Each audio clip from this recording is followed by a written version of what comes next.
ಎಲ್ರಿಗೂ ನಮಸ್ಕಾರ. ನನ್ನ ಹೆಸರು ಸುದರ್ಶನ್ ಅಂತ, ಚಿರಂತ್. ನಾವೀಗ ಶವಾಸನವನ್ನು ನಿಮಗೆ ತೋರಿಸ್ಕೊಡೋಣ ಅಂತ ನಾವು ಈ ಎಪಿಸೋಡ್ನಲ್ಲಿ ನಿಮಗೆ ಬಂದಿದ್ದೀವಿ. ನಿಮ್ಮೆಲ್ಲರಿಗೂ ಯೋಗೋದಯಕ್ಕೆ ಸ್ವಾಗತ. ಈಗ ನಾವು ಶವಾಸನದಲ್ಲಿ ನೀವು ನೋಡಿರೋ ಹಾಗೆ ಯೋಗ ನಿದ್ರಾ ಶವಾಸನ ನಾವು ಏನು ಹೇಳ್ತೀವಿ, ಮ್ಯಾಟ್ ಮೇಲೆ ಈ ರೀತಿ ಬೆನ್ನನ್ನು ಕೆಳಮುಖ ಮಾಡಿಕೊಂಡು ಮಲ್ಕೊಳ್ಳೋದನ್ನು ನೀವು ಸಾಮಾನ್ಯವಾಗಿ ನೋಡಿರ್ತೀರಿ. ಅದೇ ಶವಾಸನ ಅಂತ ಹೇಳಿರ್ತೀವಿ, ಅಂದರೆ ನೀವು ಕೇಳಿರ್ತೀರಿ. ಬಿ ಕೆ ಅಯ್ಯಂಗಾರ್ ಯೋಗ ಟೆಕ್ನಿಕ್ಸ್ನಲ್ಲಿ 4 ಥರ ನಾವು ಪಾಶ್ಚರ್ನ ನಾವು ಮಾಡ್ತೀವಿ. ಒಂದು ಚೇರ್ ಮೇಲೆ ಕಾಲನ್ನು ಇಟ್ಬಿಟ್ಟು ಕೆಳಗಡೆ ಬೋಲ್ಸ್ಟರನ್ನು ಕೊಟ್ಬಿಟ್ಟು ನಾವು ಮಲಗ್ತೀವಿ. ಇನ್ನೊಂದು ಕಾಲು ಕೆಳಗಡೆ ಬೋಲ್ಸ್ಟರನ್ನು ಕೊಟ್ಬಿಟ್ಟು ಮಲಗ್ತೀವಿ. ಇನ್ನೊಂದು ಗೋಡೆಗೆ ಪೂರ್ತಿ ಕಾಲನ್ನು ಒರಗಿಸ್ಬಿಟ್ಟು ಮಲಗಿಸ್ತೀವಿ. ನಾನಾ ವಿಧವಾದಂತಹ ರಿಲ್ಯಾಕ್ಸೇಷನ್ ಟೆಕ್ನಿಕ್ಕು ಇದೆ. ಇದು ಯಾಕೆ ಬೇಕು ಅನ್ನೋದು ಕೂಡ ನಿಮ್ಮ ಮನಸ್ಸಿನಲ್ಲಿ ಇರುತ್ತೆ. ಯಾಕೆ ಬೇಕು, ಬರೀ ಹಾಗೆ ಮಲಗ್ಬೋದಲ್ಲ ಶವಾಸನ ಅಂದರೆ ಅಂತ. ಸೊ ಶವಾಸನಕ್ಕೆ ಯಾಕೆ ಈಗ ವಿವಿಧ ರೂಪದಲ್ಲಿ ನಾವು ಮಾಡ್ತೀವಿ ಅಂತಂದರೆ, ಶವಾಸನ ಅನ್ನೋದು ಬರೀ ರಿಲ್ಯಾಕ್ಸೇಷನ್ ಅಷ್ಟೇ ಅಲ್ಲ, ಬೇರೆ ರೀತಿ ಕೂಡ ನಿಮಗೆ ಬೆನಿಫಿಟ್ ಸಿಗಬೇಕು. ಸೊ ಬರೀ ಶವಾಸನ ಮಾಡೋದ್ರಿಂದ ಕೂಡ ಬ್ಯಾಕ್ ಪೇನ್ ಹೋಗುವಂಥ ಎಷ್ಟೋ ಗುಣಗಳು ಕೂಡ ಅದರಲ್ಲಿದೆ. ಬ್ಯಾಕ್ ಪೇನ್ ಕೂಡ ಹೋಗಿರೋದಿದೆ, ಮನಸ್ಸು ಶಾಂತವಾಗಿದೆ, ಸ್ಟ್ರೆಸ್ ರಿಲೇಟೆಡ್ ಪ್ರಾಬ್ಲಮ್ ಕೂಡ ಹೋಗಿದೆ ಬರೀ ಶವಾಸನ ಮಾಡೋದ್ರಿಂದ.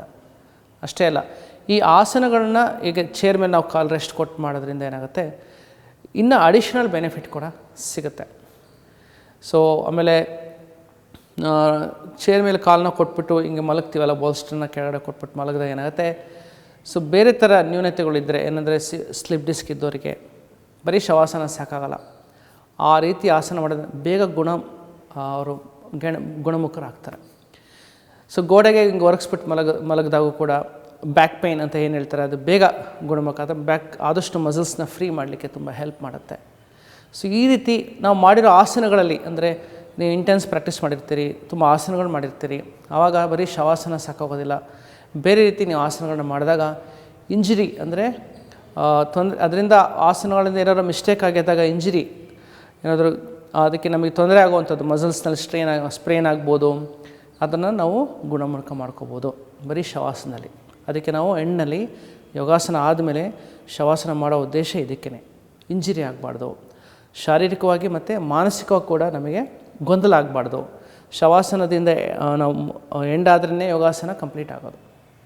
ಯಾಕೆ ಅಂತಂದರೆ, ಮನಸ್ಸು ಬರೀ ಶರೀರ ಅಷ್ಟೇ ಕೂಲ್ ಡೌನ್ ಆಗೋದಲ್ಲ, ಮನಸ್ಸು ಕೂಡ ಕೂಲ್ ಡೌನ್ ಆಗಬೇಕು.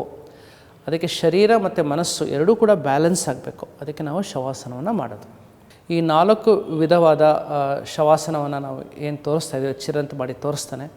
ಅದಕ್ಕೆ ರಿಲೇಟೆಡ್ ಏನು ಟೆಕ್ನಿಕಲ್ ಪಾಯಿಂಟ್ಸ್ ಇದೆ ನಾನು ಅದನ್ನು ನಿಮಗೆ ಎಕ್ಸ್ಪ್ಲೈನ್ ಮಾಡ್ತಾ ಹೋಗ್ತೀನಿ. ನೀವು ಇದನ್ನು ನೋಡ್ಕೊಂಡು ಅಭ್ಯಾಸ ಮಾಡ್ಬೋದು. ಇದು ನಮ್ಮ ಅಯ್ಯಂಗಾರ್, ಬಿ ಕೆ ಅಯ್ಯಂಗಾರ್ ಗುರೂಜಿಗಳ ಪ್ರಕಾರ ನಾವು ಈ ಶವಾಸನ ಪ್ರಾಕ್ಟೀಸ್ನ ನಾವು ಮಾಡ್ತೀವಿ. ಅವರ ಹೇಳ್ಕೊಟ್ಟಿರೋದನ್ನೇ ನಾವು ಇದನ್ನು ಮಾಡ್ತಾಯಿದ್ದೀವಿ. ಸೊ ಈ ಪ್ರಾಕ್ಟೀಸ್ನಲ್ಲಿ ಏನಾಗುತ್ತೆ, ಕಾಲುಗಳು ಚೇರ್ ಮೇಲಿದೆ, ಆಯಿತಾ. ಸೊ ಇಲ್ಲಿ ಲೆಗ್ಸ್ಗಳಿಗೆ ಕೆಲವರಿಗೆ ಸ್ವೆಲ್ಲಿಂಗ್ ಬರುತ್ತೆ. ಅದು ಯೂಶ್ವಲಿ ಡಯಾಬಿಟಿಸ್ ಇದ್ದವರಿಗೆ, ತುಂಬ ಏನಾದರೂ ಕೆಲಸ ಮಾಡಿರೋರಿಗೆ, ಏನಾದರೂ ಲೆಗ್ಗಲ್ಲಿ ಸ್ಟ್ರೈನ್ ಬರೋದು, ಓಡಾಟ ಮಾಡಿದರೆ ಅದನ್ನು ಅವಾಯ್ಡ್ ಮಾಡಲಿಕ್ಕೆ ಕಾಲು ಆದಷ್ಟು ಮೇಲಿರಬೇಕು ಅಂತ ಹೇಳ್ತಾರೆ. ಅದಕ್ಕೆ ಸೈಂಟಿಫಿಕಲಿ ಏನಿದೆ, ಅದನ್ನು ಚೇರ್ ಮೇಲೆ ಈ ಥರ ಕಾಲು ಕೊಟ್ಟಾಗ ಏನಾಗುತ್ತೆ, ಬ್ಯಾಕ್ ಪೂರ್ತಿ ರಿಲ್ಯಾಕ್ಸ್ ಆಗುತ್ತೆ. ಬ್ಯಾಕ್ ನೋಡಿ, ಬ್ಯಾಕ್ ಮಸಲ್ಸ್ ಎಲ್ಲ ಫುಲ್ ರಿಲ್ಯಾಕ್ಸ್ ಆಗಿದೆ, ಫ್ರೀ ಆಗಿದೆ, ಸೊ ಫ್ಲ್ಯಾಟ್ ಆಗಿದೆ. ಸೊ ಅವಾಗ ಏನಾಗುತ್ತೆ, ಬ್ಲಡ್ ಸರ್ಕ್ಯುಲೇಷನ್ ಏನಾಗುತ್ತೆ, ಈಸಿಯಾಗಿ ಪಾಸ್ ಆಗುತ್ತೆ, ಎಸ್ಪೆಷಲಿ ಸ್ಪೈನಿಂದ ಹಾರ್ಟ್ ಪಂಪಿಂಗಿಗೆ ಮತ್ತು ನಿಮ್ಮ ಓವರಾಲ್ ಫಂಕ್ಷನ್ಗೆ ಈಸಿ ಆಗುತ್ತೆ. ಸೊ ಇದು ಎಸ್ಪೆಷಲಿ ಕಾಲು ಮೇಲಿರೋದು ಈ ರೀತಿ ಇದ್ದರೆ ಸೈಂಟಿಫಿಕಲಿ ಬ್ಯಾಕ್ ಪೂರ್ತಿ ತುಂಬ ರಿಲ್ಯಾಕ್ಸ್ ಆಗುತ್ತೆ. ಅದಕ್ಕೆ ನಾವು ಈ ಶವಾಸನವನ್ನು ಮಾಡಿಸೋದು. ಇನ್ನೊಂದು, ನಾವು ಕೆಳಗಡೆ ಬೋಲ್ಸ್ಟರ್ ಕೊಡ್ತೀವಿ, ಇನ್ನೂ ಚೆನ್ನಾಗಿ ಆಗಲಿ ರಿಲ್ಯಾಕ್ಸೇಷನ್ ಅಂತ. ಇದು ಮೊದಲನೇ ಟೆಕ್ನಿಕ್ಕು. ಕೆಲವ್ರಿಗೆ ಏನಾಗುತ್ತೆ, ಕತ್ತು ಈಸ್ ಜಸ್ಟ್ 16 years ಓಲ್ಡ್, ಹಾಗಾಗಿ ಅವನು ಫ್ಲ್ಯಾಟ್ ಇದೆ. ಕೆಲವರಿಗೆ ಏಜ್ ಆಗ್ತಾ ತಲೆ ಹಿಂಗೆ ಜೋತ್ ಬಿಡುತ್ತೆ. ಅವಾಗ ಏನು ಮಾಡ್ಬೋದು, ಇದನ್ನು ಬ್ಲ್ಯಾಂಕೆಟ್ನ ಹಿಂಗೆ ಫೋಲ್ಡ್ ಮಾಡಿ, ಡಿಪೆಂಡಿಂಗ್ ಆನ್ ದ ಹೈಟ್, ಎಷ್ಟು ಜೋತ್ ಬಿದ್ದಿರುತ್ತೆ ಆ ಹೈಟ್ಗೆ. ಕೆಲವು ಇಷ್ಟು ಬರ್ಬೋದು, ಇಷ್ಟು ಹೈಟ್ ಕೊಡಬೇಕು, ಕೆಲವರಿಗೆ ಇಷ್ಟಿದ್ರೆ ಸಾಕು. Depending on that can keep the blanket just below the head. ಆವಾಗ ಫ್ಲ್ಯಾಟ್ ಆಯ್ತು, ಈಗ ರಿಲ್ಯಾಕ್ಸೇಷನ್ಗೆ ಈಸಿ ಆಯಿತು. ಸೊ ಇದು ನಾರ್ಮಲ್ ಶವಾಸನ ಮಾಡೋದಕ್ಕಿಂತ ಮುಂಚೆ ಅಂದರೆ ಪ್ರಿಯರ್ ಟು ದ್ಯಾಟ್ ಇದನ್ನು ನಾವು ಅಭ್ಯಾಸ ಮಾಡ್ಕೊತೀವಿ. ಇದು ಒಂದು ಟೈಪ್ ಆಯಿತು, ಆಯಿತಾ. ಸೊ ಇದನ್ನು ನೀವು 5ರಿಂದ 10 ನಿಮಿಷ ಮಾಡಿ ಮತ್ತು ನಾರ್ಮಲ್ ಶವಾಸನಕ್ಕೆ ಹೋಗ್ಬಿಟ್ಟು ಎಂಡ್ ಮಾಡ್ಬೋದು. ಒಂದು ನೆಕ್ಸ್ಟು ನಿಧಾನವಾಗಿ ಈ ಬೋಲ್ಸ್ಟರ್ನ ನಾವು ಕೊಡ್ತೀವಿ.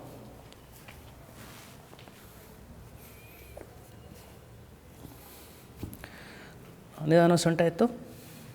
ಈ ಬೋಲ್ಸ್ಟರ್ನ ಈ ಥರ ಕೊಟ್ಟು ಸ್ವಲ್ಪ ಮುಂದೆ ಬಾ, ಇನ್ನು ಮುಂದೆ ಹಾಂ, ಇನ್ನು ಸ್ವಲ್ಪ ಮುಂದೆ ಹೇಳ್ಕೊ. ಬೋಲ್ಸ್ಟರ್ ನೀನೇ ಹೇಳ್ಕೊಬೋದು. ಹಾಂ, ಅಷ್ಟೊಂದು ಬೇಡ, ಸ್ವಲ್ಪ ಮುಂದೆ. ಹಾಂ, ಅವ್ರಿಗೆ ಕಂಫರ್ಟಬಲ್ ಅನಿಸ್ಬೇಕು ಸ್ಪೈನ್. ಈ ಅಭ್ಯಾಸ ಯಾರಿಗೆ ಮಾಡಿಸ್ತೀವಿ ಅಂತಂದರೆ severe back ache, even slip disc ಇದ್ದವರು ಕೂಡ ಇದನ್ನು ನಾವು ಮಾಡಿಸ್ತೀವಿ. ಇದನ್ನು ಮಾಡಿದಾಗ ಏನಾಗುತ್ತೆ, ಕಂಪ್ಲೀಟ್ ಬ್ಯಾಕ್ ರೆಸ್ಟ್ ಆಗುತ್ತೆ. It's very very good for lower back ache, middle back ache and upper back ache. ಆಮೇಲೆ ಬ್ಲಡ್ ಸರ್ಕ್ಯುಲೇಷನ್ ಎಸ್ಪೆಷಲಿ ನಿಮ್ಮ ಅಪ್ಪರ್ ಡೈರೆಕ್ಷನ್ ಇಲ್ಲಿ ಎಸ್ಪೆಷಲಿ ಹಾರ್ಟಿಗೆ ಜಾಸ್ತಿ ಪಂಪಿಂಗಿಗೆ ಹೆಲ್ಪ್ ಮಾಡುತ್ತೆ. ಒಂದು ಮುಖಕ್ಕೆ ಬ್ಲಡ್ ಸರ್ಕ್ಯುಲೇಷನ್ ಚೆನ್ನಾಗುತ್ತೆ. ಎಷ್ಟು ಮುಖಕ್ಕೆ ಬ್ಲಡ್ ಸರ್ಕ್ಯುಲೇಷನ್ ಚೆನ್ನಾಗುತ್ತೋ ಅವನು ಡೀಪಾಗಿ ಉಸಿರಾಡೋದು ಬಿಡೋದು ಮಾಡೋದ್ರಿಂದ ಏನಾಗುತ್ತೆ, ಆಕ್ಸಿಜನ್ ಸಪ್ಲೈ ಕೂಡ ಚೆನ್ನಾಗಿ ಬ್ರೈನಿಗೆ ಆಗುತ್ತೆ. ಎಸ್ಪೆಷಲಿ ಫೇಶಿಯಲ್ ಮಸಲ್ಸ್ಗೆ ಎಷ್ಟು ಬ್ಲಡ್ ಸರ್ಕ್ಯುಲೇಷನ್ ಆಗುತ್ತೋ ಬ್ರೈನಿಗೆ ಆಕ್ಸಿಜನ್ ಚೆನ್ನಾಗಿ ಸಿಗುತ್ತೆ. ಮೆಮೊರಿಗೆ ಮತ್ತು ಜ್ಞಾಪಕ ಶಕ್ತಿ ಅಂತ ನಾವೇನು ಹೇಳ್ತೀವಿ, ಮೆಮೊರಿಗೆ ಮತ್ತು ಇಂಟೆಲಿಜೆನ್ಸಿಗೆ ಹೆಲ್ಪ್ ಮಾಡುತ್ತೆ. ಎಸ್ಪೆಷಲಿ ಮಕ್ಕಳಿಗೆ ಇದು ತುಂಬ ಒಳ್ಳೆಯದು. ಸೊ ಇದು not only for children, for over all ಎಲ್ಲರಿಗೂ ಇದು ಒಳ್ಳೆಯದು. ಯಾವಾಗಲೂ ಅಲರ್ಟ್ ಆಗ್ತೀವಿ. ಮತ್ತು ಸ್ಲೀಪ್ಲೆಸ್ನೆಸ್ ಪ್ರಾಬ್ಲಮ್ ಏನಿದೆ, ಇನ್ಸೋಮ್ನಿಯಾ ಪ್ರಾಬ್ಲಮ್ ಇರುತ್ತಲ್ಲ, ಅದನ್ನು ನಾವು ಗುಣ ಮಾಡ್ಕೋಬೋದು, ಎಸ್ಪೆಷಲಿ ದಿಸ್ ಪಾಶ್ಚರ್. ಸೊ ಅದಕ್ಕೆ ಈ ಶವಾಸನವನ್ನು ಮಾಡೋದು. ಸೊ ಮೊದಲನೇ ಟೆಕ್ನಿಕ್ ಸ್ವಲ್ಪ ಏನಾದ್ರು ಕಷ್ಟ ಆಯಿತು ಅಂತಂದರೆ, ಇದು ಚೇರ್ ಮೇಲೆ ಕಾಲು ಕೊಡೋಕ್ಕಲ್ಲ ಅಂದರೆ ಈ ದಿಮ್ಮನ್ನು ಕೊಟ್ಟರೆ ಈಸಿಯಾಗಿ ಕಾಲು ರೆಸ್ಟ್ ಕೊಡ್ಬೋದು, ಎಲ್ಲಿಗೆ, ಚೇರಿಗೆ. ಇದು 2ನೇ ಟೆಕ್ನಿಕ್ ಆಯಿತು. ಓಕೆ, ನಿಧಾನವಾಗಿ ಕಾಲು ವಾಪಸ್ ತೊಗೊಂಡು ಕಾಲು ನೇರ ಮಾಡು. ಹಾಂ, ಬಿಡು. Bend your knee, take out the bolster and shavasana. Just relax. ಇದು ಫ್ಲ್ಯಾಟ್. ಸೊ ಇದು ಆ್ಯಕ್ಚುಲಿ ಶವಾಸನ ನಾವು ಪ್ರಾಕ್ಟೀಸ್ ಮಾಡೋದು. ಇದಾದ ನಂತರ ಇದರಲ್ಲಿ ಒಂದು 5 ನಿಮಿಷ ಶವಾಸನ ಮಾಡಿ ನಾವು ಯೋಗವನ್ನು ನಾವು ಮುಗಿಸ್ತೀವಿ. Slowly get up. So join your feet, stretch your hand, right hand up, and turn that side. Take a support from left palm. Slowly sit. ನಿಧಾನವಾಗಿ ಕೂತ್ಕೋಬೇಕು. ಹೀಗೆ ಎದ್ದೇಳಬೇಕು, ಬಲ ಮಗುಲಿಂದನೇ ಹೇಳಬೇಕು. ಸೊ ಸಡನ್ನಾಗಿ ಮೇಲೆ ಬರಬಾರ್ದು, ಆಯಿತಾ. ಆಮೇಲೆ ಪಾಮಿಂಗ್ ಮಾಡಬೇಕು. Just rub your palm and apply it on your eyes. So ಇದು 2 ಟೆಕ್ನಿಕ್ ಆಯಿತು. ಸೊ ಇನ್ನೊಂದು ಟೆಕ್ನಿಕ್ಕು ಏನಂದರೆ, ಬೋಲ್ಸ್ಟ್ರಲ್ಲಿ ನಾವೇನು ಮಾಡಿದ್ವಲ್ಲ, ಬೋಲ್ಸ್ಟ್ರಲ್ಲಿ 2 ಥರ. ಇದು ಬೋಲ್ಸ್ಟರ್ನ ಹಿಂದೆ ಕೊಡೋದು. ಹೇಗೆ, ಕಾಲು ಸ್ಟ್ರೈಟ್ ಮಾಡು, ಚೇರ್ ಸ್ವಲ್ಪ, ಹಾಂ, ಕಾಲು ಕೂಡಿಸ್ಬೇಕು. ಹಾಂ, ನಿಧಾನ ಹಿಂದೆ ಮಲ್ಕೊ. ಹಾಂ, ಈಗ ಇವನು ಹೆಂಗಾಗಿರೋದ್ರಿಂದ ಫ್ಲ್ಯಾಟಾಗಿ ಮಲಗಿದೆ. ಕೆಲವರಿಗೆ ತಲೆ ಜೋತ್ ಬಿಡುತ್ತೆ. ಅವಾಗ ಏನು ಮಾಡ್ಬೋದು, ಈ ಬ್ಲ್ಯಾಂಕೆಟ್ನ ಈ ಥರ ಫೋಲ್ಡ್ ಮಾಡಿ ಕೊಡಬೇಕು. ಕೈ free, just relax. So this is also another type of relaxation. ತೀರಾ ಮೈಗ್ರೇನ್ ಹೆಡೇಕ್ ಇದ್ದವರಿಗೆ, ಐ ಸ್ಟ್ರೈನ್ ಜಾಸ್ತಿ ಆಗಿದ್ದರೆ ಈ ರೀತಿ ಮಲಗಬೇಕು. ಇದು ಬ್ಯಾಕ್ ಪೇನಿಗೂ ಒಳ್ಳೆಯದು ಮತ್ತು ಐ ಸ್ಟ್ರೈನಿಗೂ ಒಳ್ಳೆಯದು, ಮೈಗ್ರೇನ್ ಹೆಡೇಕಿಗೂ ಕೂಡ ಒಳ್ಳೆಯದು. ಇದು ತುಂಬ ಎಸ್ಪೆಷಲಿ ಸಿಂಪಥೆಟಿಕ್ ನರ್ವ್ಸ್ನ ರಿಲೀವ್ ಮಾಡುತ್ತೆ. ಆವಾಗ ನಿದ್ದೆ ಚೆನ್ನಾಗಿ ಬರುತ್ತೆ. ಇದು ಒಂದು ಟೈಪ್. ಸೊ ನಿಧಾನವಾಗಿ ಎಲ್ಬೋ ಸಪೋರ್ಟಿಂದ ಮೇಲೆ ಈ ಆಸನನ 10ರಿಂದ 15 ನಿಮಿಷ ಮಾಡ್ಬೋದು. ಸೊ ಮಾಡಿದ ತಕ್ಷಣವೇ ಏನು ಮಾಡಬೇಕು, ಇದನ್ನು ತೆಗಿಬೇಕು. ಇದು ತೆಗೆದ್ಬಿಟ್ಟು ನಿಧಾನ ಮತ್ತೆ ಶವಾಸನ ಮಾಡಬೇಕು. So this is what actual shavasana, yoga nidra what we do. ಶವಾಸನದಲ್ಲಿ ಏನೇನು ಟೆಕ್ನಿಕ್ಸ್ ಇದೆ. ಅಂದರೆ how to relax the body, how to relax the mind, ಅದನ್ನೆಲ್ಲ ನೀವು ನಿಮ್ಮ ಗುರುಗಳು ಹೇಳ್ಕೊಡ್ತಾರೆ. ಅದನ್ನು ನೀವು ಆಡಿಯೋ ಮಾಡಿಕೊಂಡು ಅದನ್ನು ರೆಗ್ಯುಲರಾಗಿ ಪ್ರಾಕ್ಟೀಸ್ ಮಾಡ್ಕೋಬೋದು. How to breathe, how to focus and then chanting Om ಎಲ್ಲ ಇದರಲ್ಲಿ ಇರುತ್ತೆ. 10ರಿಂದ 15 ನಿಮಿಷ ಅದನ್ನೆಲ್ಲ ಏನು ಟೆಕ್ನಿಕ್ ಹೇಳಿದ್ರನ್ನ ಅಪ್ಲೈ ಮಾಡ್ಬೋದು. ಕೊನೆಗೆ ಇದನ್ನು ಶವಾಸನ ಮಾಡಿ ಎಂಡ್ ಮಾಡಬೇಕು. ಇದಾದಮೇಲೆ ಇನ್ನೊಂದು ಶವಾಸನ ಅಂದರೆ ಮಂಡಿ ಮಡಿಸ್ಬೇಕು. ಮಂಡಿ ಮಡಿಸ್ಬಿಟ್ಟು ಈ ಆಸನಗಳೆಲ್ಲ ಮಾಡಿದ್ಮೇಲೆ, ಎಸ್ಪೆಷಲಿ ಬ್ಯಾಕ್ ಬೆಂಡಿಂಗ್ ಆಸನಗಳು ಮಾಡಿರ್ತೀವಿ, ಟ್ವಿಸ್ಟಿಂಗ್ ಮಾಡಿರ್ತೀವಿ, ಏನಾದ್ರು ಒಂದು ಮಿಸ್ಟೇಕ್ ಆದ ಇಂಜುರಿ ಆಗ್ಬೋದು. ಆ ಇಂಜುರಿನ ಓವರ್ಕಮ್ ಮಾಡಲಿಕ್ಕೆ, ಕಡಿಮೆ ಮಾಡ್ಕೊಳ್ಳಿಕ್ಕೆ, ಬರದೇ ಇರೋ ಹಾಗೆ ನೋಡ್ಕೊಳ್ಳಿಕ್ಕೆ ಈ ಥರ ಶವಾಸನ ನಾವು ಮಾಡ್ತೀವಿ. ಬ್ಯಾಕ್ ಪೂರ್ತಿ ಫ್ರೀ ಆಗಬೇಕು. ಯೂಶ್ವಲಿ ಮಿಸ್ಟೇಕ್ ಆಗೋದು ಜಾಸ್ತಿ ಬ್ಯಾಕ್ನಲ್ಲೇ. ಬ್ಯಾಕ್ ಪೇನ್ ಬಂದಿದೆ ಅಂತ ಹೇಳ್ತಾರೆ, ಕಂಪ್ಲೇಂಟ್ ಮಾಡ್ತಾರೆ. ಓವರ್ ಸ್ಟ್ರೈನ್ ಆದರೆ, ಇಂಟೆನ್ಸ್ ಆಸನಗಳು ಮಾಡಿದಾಗ ಬ್ಯಾಕ್ ಪೇನ್ ಬರುತ್ತೆ. ಆವಾಗ ಈ ಥರ ಮಾಡಿ ಮಲಗಿದಾಗ ಆವಾಗಲೇ ನೀವು ಇದನ್ನು ಗುಣಮುಖ ಮಾಡ್ಕೋಬೋದು. ಕಾಲು ಸ್ವಲ್ಪ ಮುಂದೆ, ಸ್ವಲ್ಪ ಮುಂದೆ, ಹಾಂ, just relax, just like this. So ಮಂಡಿನ ಈ ಥರ ಸ್ಪ್ಲಿಟ್ ಮಾಡಿ, ಗ್ರಾಯಿನ್ಸಲ್ಲಿ ಓಪನ್ ಮಾಡಿಬಿಟ್ಟು ಪೆಲ್ವಿಸಲ್ಲಿ ಓಪನ್ ಮಾಡಿ, ಲೋಯರ್ ಬ್ಯಾಕ್ ಪೂರ್ತಿ ಫ್ರೀ ಆಗುತ್ತೆ. ಸೊ ಇದು ನಿಮ್ಮ ಡಯಾಫ್ರಮ್ ಕೂಡ ಫ್ರೀ ಆಗುತ್ತೆ. ನಿಮ್ಮ ಡೈಜೆಸ್ಟಿವ್ ಸಿಸ್ಟಮ್ಗೂ ಒಳ್ಳೆಯದು. ಈ ಸ್ಟಮಕ್ ಇಟ್ಕೊಳ್ಳೋದು, ಸ್ಪ್ಯಾಸಮ್ ಆಗೋದು, ಆಮೇಲೆ ಎಸ್ಪೆಷಲಿ ಬ್ಯಾಕ್ ಸ್ಪ್ಯಾಸಮ್ ಆಗೋದು ಎಲ್ಲ ಆಗೋದಿಲ್ಲ. ಇದನ್ನು ಎಸ್ಪೆಷಲಿ ಬ್ಯಾಕ್ ಪೇನಿಗೆ ಅಂತಲೂ ಕೂಡ ಇದನ್ನು ನಾವು ಮಾಡ್ತೀವಿ. ಇದು ಕೂಡ another type of shavasana in Iyengar technique, Iyengar yoga. ನಿಧಾನವಾಗಿ ಇದನ್ನು ಮಾಡಾದ್ಮೇಲೆ ಏನು ಮಾಡಬೇಕು, ಕಾಲು ಮಂಡಿ ಜೋಡಿಸ್ಬೇಕು ಮತ್ತು ಆ್ಯಕ್ಚುಲ್ ಶವಾಸನಕ್ಕೆ ಹೋಗಬೇಕು. This is actual shavasana. So ಈಗ ನೀವೆಲ್ಲರೂ ಇದನ್ನು ಮಾಡಿ ಮಲ್ಕೊಳ್ಳಿ. ನಾನು ಎಕ್ಸ್ಪ್ಲೈನ್ ಮಾಡ್ತಾ ಹೋಗ್ತೀನಿ. ಲೈ ಡೌನ್ ಆನ್ ಯುವರ್ ಬ್ಯಾಕ್. ನಿಧಾನವಾಗಿ ಮಲ್ಕೊಳ್ಳಿ. ಕಣ್ಣನ್ನು ಮೃದುವಾಗಿ ಮುಚ್ಚಿ. Your feet slightly apart, 2 feet apart. ಕಾಲುಗಳು 2 ಅಡಿ ಅಗಲ ಇರಲಿ. Your palms are facing up. ನಿಮ್ಮ ಹಸ್ತಗಳು ಮೇಲ್ಮುಖವಾಗಿರಲಿ. Your head in a straight line to the body.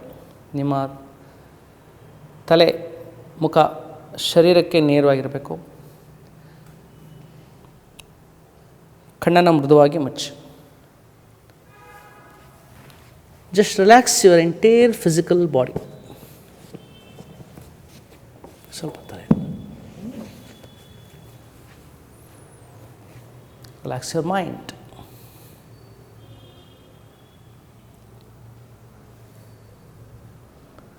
Forget all your tensions, tight joints, stiff muscles, stiff joints. Relax the whole body.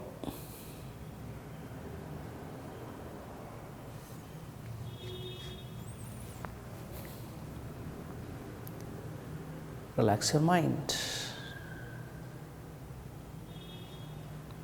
ಮನಸ್ಸನ್ನು ಸಹ ಹಗುರ ಮಾಡಿ. ಮನಸ್ಸಿನಲ್ಲಿರ್ತಕ್ಕಂಥ ಚಿಂತೆ, ವಿಚಾರ, ಯೋಚನೆ ಎಲ್ಲದನ್ನು ಮರೆತುಬಿಡಿ.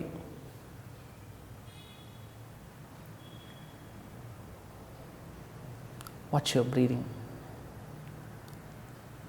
Natural inflow and outflow of your breathing. ನಿಮ್ಮ ಸಹಜವಾದ ಉಸಿರಾಟವನ್ನು ಗಮನಿಸಿ.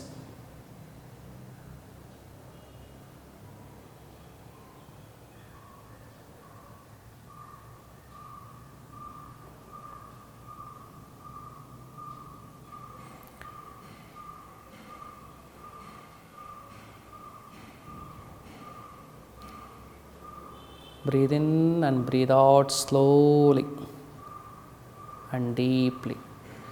ಉಸಿರು ತಗೊಳ್ಳುವಾಗ ಹೊಸ ಶಕ್ತಿ, ಹೊಸ ಚೈತನ್ಯ ನಿಮ್ಮ ಮನಸ್ಸಿಗೆ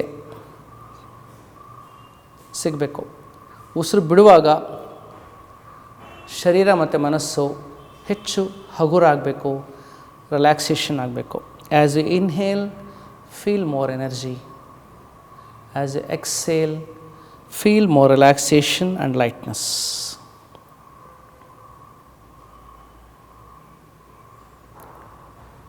You can do up to 5 times 10 times of deep breaths. So more you breathe, more you relax. Now take a deep breath, Omkara once.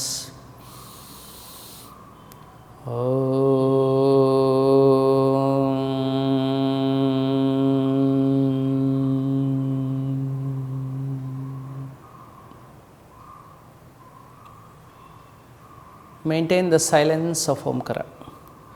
ಮನಸ್ಸಿನ ಶಾಂತತೆಯನ್ನು ಹಾಗೆಯೇ ಕಾಪಾಡಿ.